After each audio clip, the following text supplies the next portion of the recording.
सच्चे दरबार की।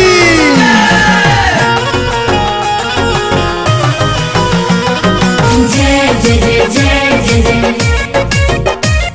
जय जय जय जय जय जय।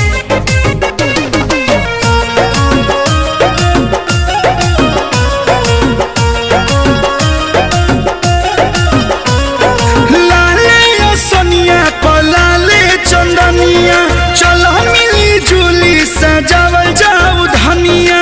जय जय मैया जय जय मैया। रोड उलले आई हे जी हरवा बनाई बड़ी भाग्य माई के आवतावे पा। सजाओ रे सखिया पूजा के थारी सजाओ। ले आओ रे सखिया स्वागत में फूल बरसा।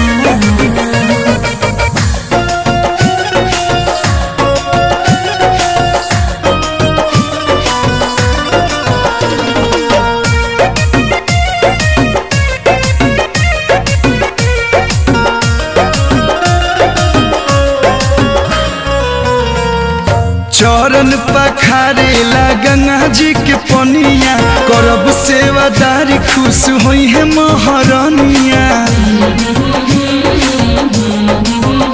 कौनो कमी ना स्वागत में होई पिया। चौक थोड़े बारब घिउआ के चौमुख दिया। लाल चुनरी ले आई तहरा संग ही चढ़ाई और जी करब माई के मथवा झुका।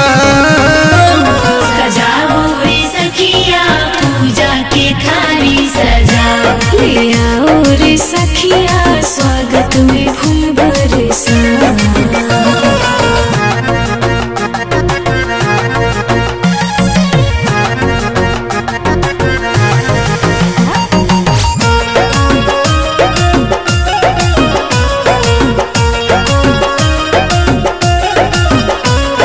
जौन लागी पूजा में सब हम लियाइम गमछा से रहिया के धुलवा हटाइम।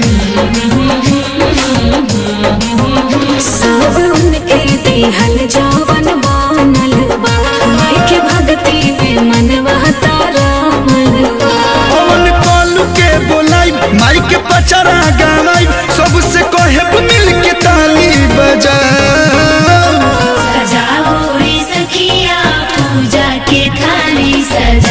ले आओ रे सखिया स्वागत में फूल बरसा। जय माता दी।